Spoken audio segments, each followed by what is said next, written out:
Se está grabando todo eso. No, que... Bien, amigos, estamos en Dialécticas de Imperios con Alberto Franceschi. ¿Qué nos tiene hoy? ¿Qué nos ofrece hoy en esta dialéctica de los imperios? Bueno, mira, esta es una charla que la voy a dividir como en 7, 8, 10 partes y voy como adelantándote pedacitos de un análisis que se corresponde a una concepción de conjunto de qué es esto de la dialéctica de imperios. Resumiendo todo lo anterior, diría, dialéctica de imperios es dialéctica de estados tan fuertes que se hicieron imperios y han impuesto digamos, su fisonomía político-cultural, su jurisprudencia, sus maneras de administrar, de promover su economía a decenas de naciones.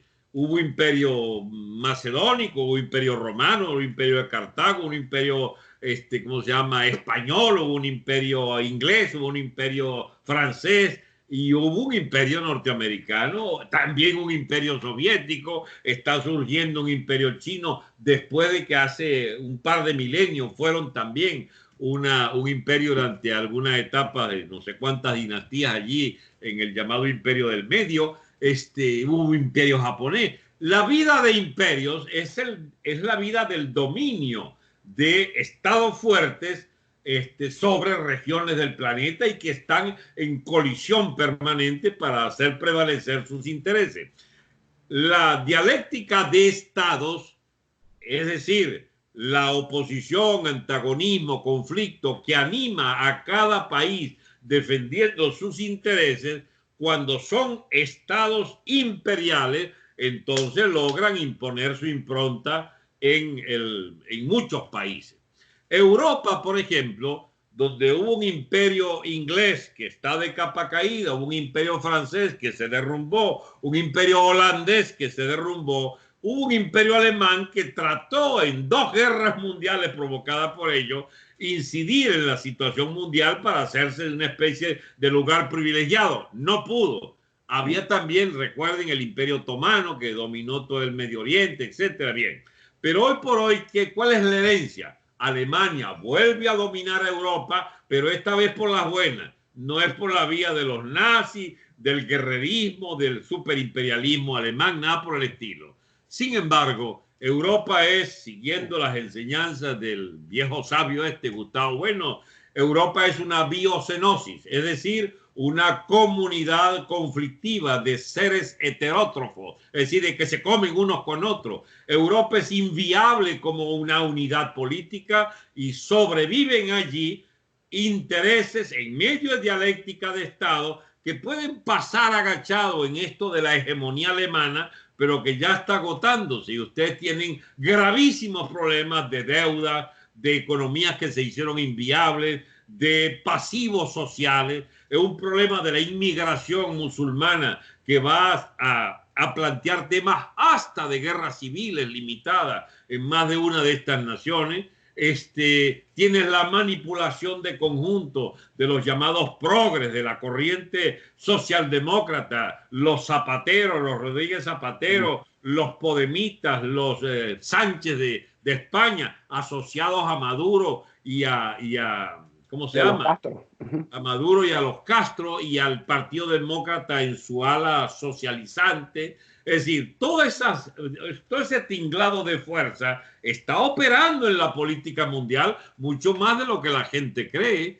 El señor Soros, que financia miles de becas y miles de partidos y promueve que los transformistas sean parte del decorado de las clases políticas, o que la llamada ideología de sexo, ¿cómo se llama esto? La igualdad de género, implique de alguna manera la perversión educativa desde los niñitos a temprana edad, todos estos escándalos que van agregándose unos sobre otros en estas perversiones de la clase política, incluso hasta en los propios Estados Unidos, donde hay estos fenómenos de algunos de estos escándalos que han ido surgiendo por estos ricos, riquísimos traficantes de adolescentes, de niños incluso. Es decir, esto es una cosa que se pierde de vista al analizar los pleitos entre Estados, las corruptelas más allá de la frontera y de cómo se manipula desde fuerte finanza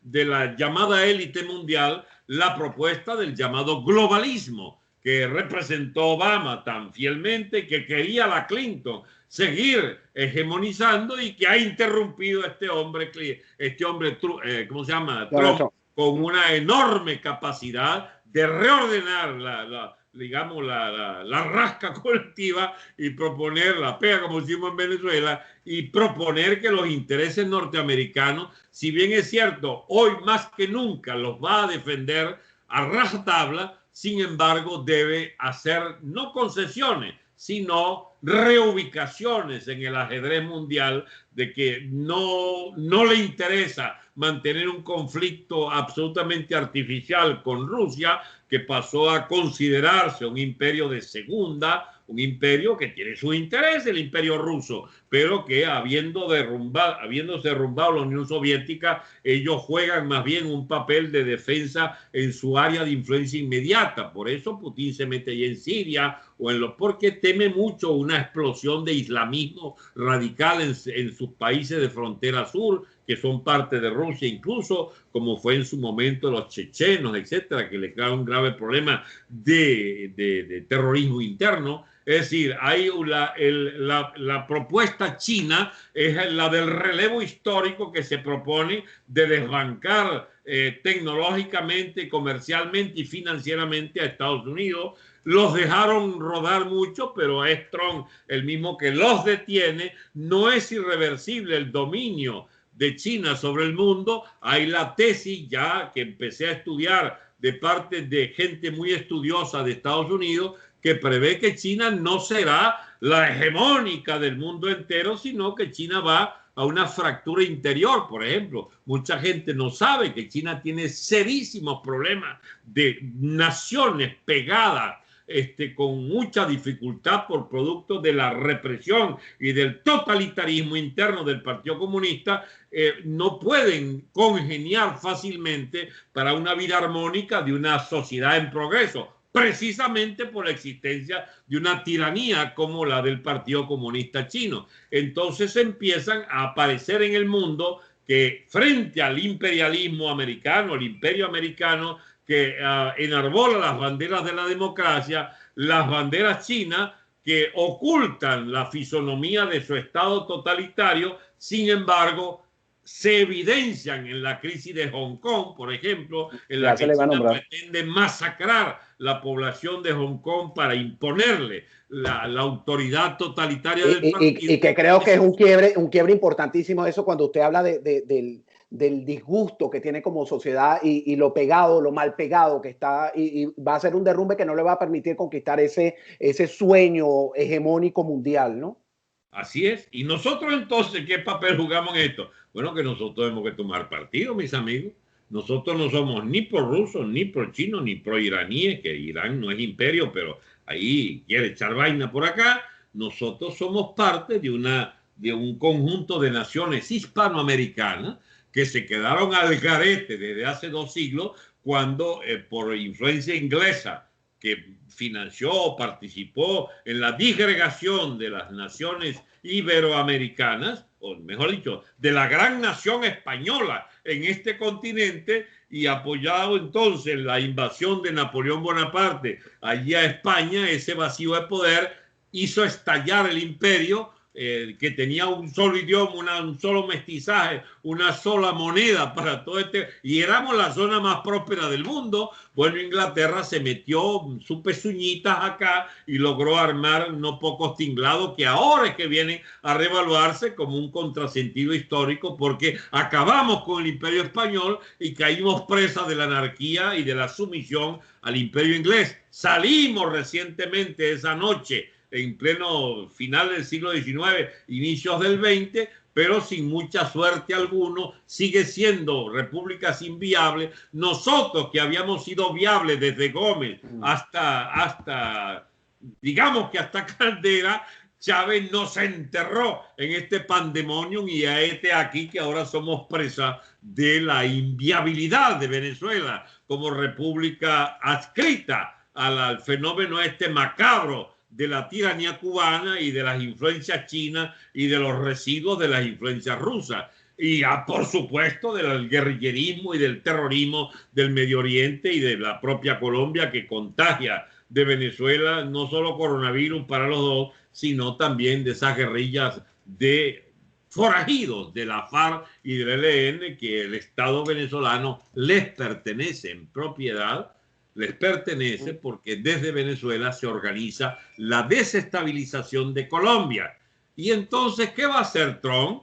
¿Qué va a hacer Norteamérica? ¿Va a dejar que este patio de América hispánica se lo coja la anarquía o la tronera de la inexistencia de estados, o va a intervenir? Nuestra tesis es que debe intervenir, y nosotros somos el primer eslabón de la recomposición histórica de estas naciones, que deberíamos marchar hacia una mancomunidad de naciones hispánicas, pero asociadas también, ojalá, a una potencia económica como la de Norteamérica, como la de Estados Unidos, que sea capaz de entenderse con nosotros como asociados naturales en un espacio comercial, el del dólar, el de la, digamos, convivencia en el plano del progreso económico común que podemos establecer mediante las reglas del libre mercado, de la defensa de la propiedad privada y de estados modernos que garanticen los derechos humanos y las libertades públicas y privadas. Bueno, esto lo vamos a continuar la semana que viene. Me fascina porque uno termina entendiendo que somos parte de un todo y no somos ajenos. Lo que nos está pasando es corresponsabilidad de la geopolítica internacional, y es interesante porque a veces la historia se nos olvida. Ajá. Por eso es que yo quiero que Trump me escuche alguna vez. Muchas de las cosas que él dice se corresponden es con esto que yo planteo para mi país. Yo no tengo la pretensión de dar lecciones a nadie, pero se asombraría saber que existimos venezolanos que pensamos en términos globales sin oponernos, sin antagonizar los intereses norteamericanos, y que más bien somos complementarios. ¿Tú has oído a Borges hablar así? ¿O a Henry Ramos? ¿O a Maduro? ¿O a Guaidó? No, porque no les interesa. Las pretensiones son momentáneas, políticas y personalistas. Quieren es real, chicos. Claro, más nada. Queremos que nuestra nación resurja. Así es, que seamos lo que fuimos y mucho mejores. Gracias, Alberto Franceschi. Nos vemos la semana que viene, y gracias a ustedes los que nos siguen con este mensaje. Espero que haya sido nutritivo para los conocimientos y ampliar pues el trabajo que tenemos que hacer para el futuro. Gracias, Alberto Franceschi. Gracias, Leandro. Hasta una próxima.